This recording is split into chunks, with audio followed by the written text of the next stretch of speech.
Hello and welcome to another Atypical Philosopher video with myself, Jonathan M.S. Pearce. Today I'm going to give you another update of what's going on in Ukraine. This one should be slightly quicker than previous days because actually there's not been a lot of movement on the fronts, particularly all of the fronts from Kharkiv down through Luhansk, down to Donetsk, Zaporizhia and along to Kherson. Here's a map that shows you what Ukraine have regained in the last few days, the last week or so. This yellow area over here, you can see I've changed my mouse to a nice big bright yellow. Over in this area, we have all the 6,000 plus square kilometers that Ukraine have liberated, and areas down on the other fronts and down in the Kherson Oblast. So let's have a look a little closer to see how it looks in this Kharkiv counteroffensive. Things have been pretty stable along the Oskil River. So the Oskil River is here, and that's acted as a natural defensive line. However, as we discussed yesterday, the Ukrainians are putting pressure from Lyman and Lysychansk as well, but Severodonetsk upwards in an attempt maybe to probe and find a weak spot to break through and circle round.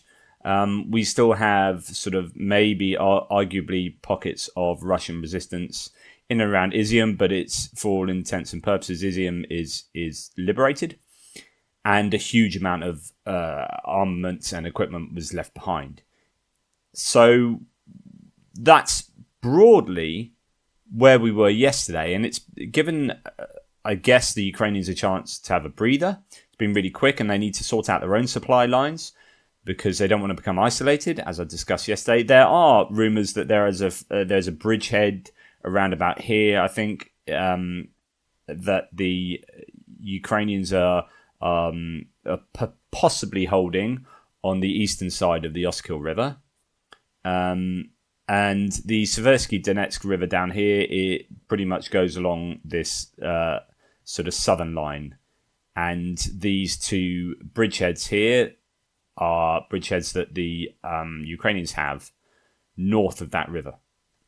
And as mentioned yesterday, if the Ukrainians can continue their offensive after reconstituting their forces and sorting out any logistical challenges they have, if they can continue that offensive around the corner here, then Russia are in deep trouble because they will be fighting on several flanks, certainly in this northern part. It appears that the Russians have continued to fight down in the Donetsk area and even in Bakhmut, that they've been trying really hard to take. And the Wagner mercenaries are working pretty hard for the Russians, but they have almost ignored everything that's going on up here because they're in a bind. If they send reinforcements from these now depleted front lines up to defend the counteroffensive up further north, then of course these front lines will be weak and ripe for the picking. So really they have to continue and carry on as normal. But here's the problem.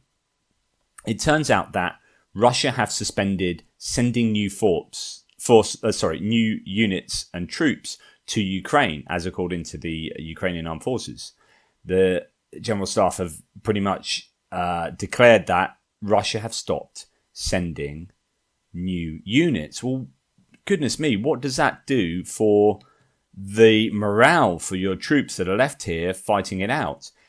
And if you're refusing to send new units, and this could be because there's a lot of evidence to suggest, and this has happened over time in various places within Ukraine, but it could be that recruits are simply refusing to go.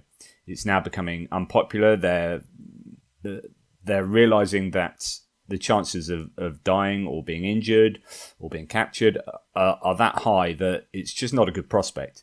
And so they're struggling to get recruitment, volunteer recruitment, and the only other option is some kind of mass conscription or mobilization.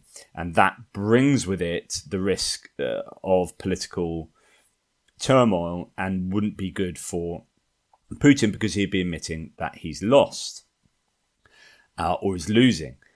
So it's a really difficult situation for the Russians, considering the one thing they need is more troops and equipment. The troops that did escape, and some of them even tried to escape in civilian clothes on bicycles, apparently, but the troops that did escape from this counteroffensive will now be in Russian-held territory, but needing rearming, needing a huge amount of equipment that the Russians are struggling to be able to provide. And so, again, even though they have the bonus of not having a great many soldiers captured as POWs, they are not in a position to be able to use them straight away without, arming them adequately. So that's the situation in the Kharkiv area. And I guess we'll just see what's going to happen. But for Putin, not only are they refusing to send, or they're deciding not to send troops to reinforce the Russian lines, but it turns out, and this is something that would never have happened 6 months ago, but it turns out that over 30 municipal deputies have written a letter called for Putin's resignation. Wow. I can't tell you how serious it is. And this is mainly in the St. Petersburg and Moscow areas, but also Samara and Yakutsk. So this is not looking good for Putin. He is finding that the war is becoming increasingly unpopular amongst the electorate and amongst, ruling officials throughout the country. And now you are starting to see people on television shows being very open to an alternative narrative. So previously, anything that's been on television, anything that political commentators and pundits have said has been at the behest of the government, basically. They have to toe the party line. But now there is open dissent happening in a way that doesn't look like it's scripted. And one of the best examples is this from about 2 nights ago, I think. That's well worth watching in its entirety. It's almost 7 minutes long, and I'll post a link to it in the description. Really fascinating to see the interaction between hardcore nationalists and people that realise that, hey, this is not great. It's not looking good. Которые убедили президента Путина, что спецоперация будет эффективной, короткой, по мирному населению бить не будем, только зайдем, Росгвардия, там, кадыровцы все наведут порядок и так далее. Вот эти люди, просто подставили всех нас очень сильно. Но эти люди есть, вы уверены? Конечно, есть. Президент же не сам сидел и думал, дай-ка я начну спецоперацию. Кто-то приходил, говорил, что украинцы сдадутся, разбегутся, все в Россию попросят. Кто-то же это ему говорил все, в конце концов, да? Да и на телевидении говорили, Андрей Владимирович, здесь говорили. Мы подошли к черте, за которой... So this is absolutely fascinating, because here's a guy that's admitting that Putin was sold a lie. The Russians were sold a lie by whoever it was, intelligence or generals or whatever. But you have this situation where the Russians marched into Ukraine expecting to be welcomed with open arms and weren't. They were met with fierce resistance. This was incorrect. The intelligence, the view of what would happen. And this underwrote the whole mess that Russia have got themselves into. And here's a guy who's openly saying this on television. And of course there are the nationalists in there who are going to, fight back at him really hard. But he goes on to say that it's impossible to defeat Ukraine using the methods they presently use. Let's have a little listen. Которой надо просто понимать простую вещь. Победить Украину теми ресурсами, которые сейчас Россия там пытается воевать в режиме колониальной войны, да?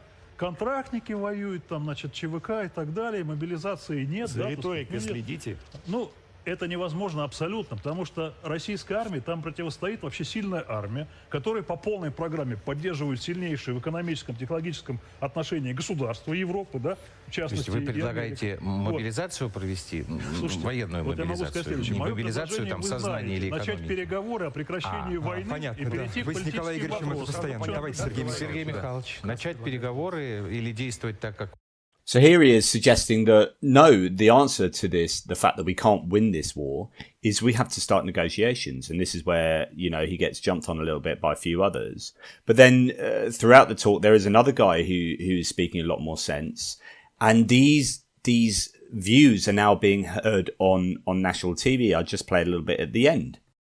Что необходимо еще? Чтобы население на местах, люди на местах поддерживали нас, идеологически Люди на местах на поддерживали нас. освобожденных территориях нас поддерживают. И не только на освобожденных территориях. Для этого необходимо им, с ними, понимаете, рассказывать украинцам, что их не существует как этноса, как народа, что украинского языка не существует. Это не может вызвать их симпатию. Эти обстреливают, а мы должны разговаривать. Вот мне кажется, это какие-то несоизмеримые действия. Надо реалистично подходить к людям, которые там живут, и предлагать, говорить им о том, как выглядит их будущее, да, вместе с Россией. Но кем они будут в России? Правильно. Кем они будут себя ощущать, себя чувствовать? Если они считают себя украинцами, то сколько бы им ни говорили там Холмогоровы или какие-то еще, понимаете, наши люди, что их не существует, понимаете, говорить человеку, что его нет, отрицать его сам, так, мы сейчас значит немножко уходим и не будет. Вызвать его Мне кажется, что это все надо было делать или раньше, или надо будет делать чуть позже, когда военная фаза закончится.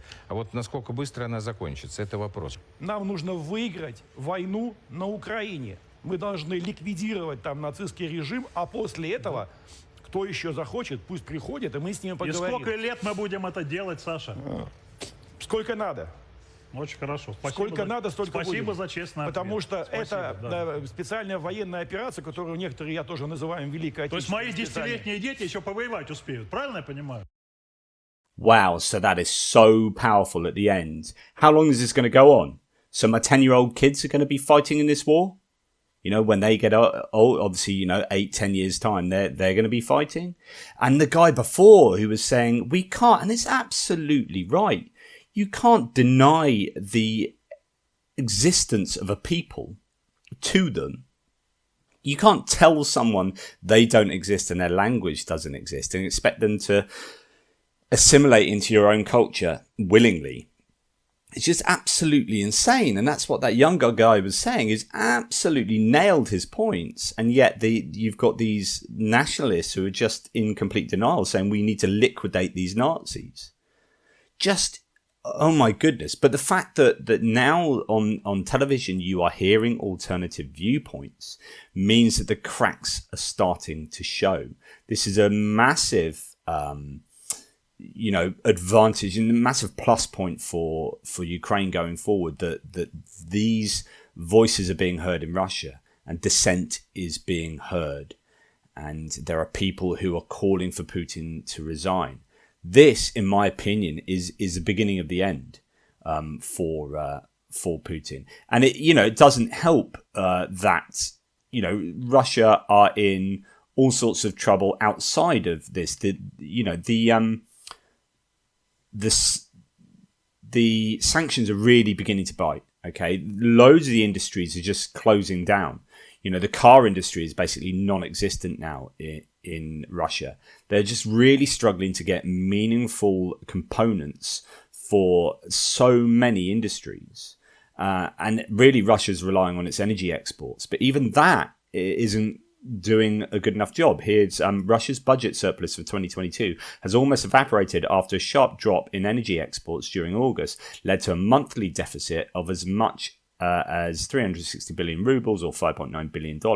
More to come. War is costly in blood, steel and money. Export revenues continue to shrink. In other words, they're starting to lose money each month. Now, with the contraction of their economy, things are just not looking good. They can't make the armaments to supply their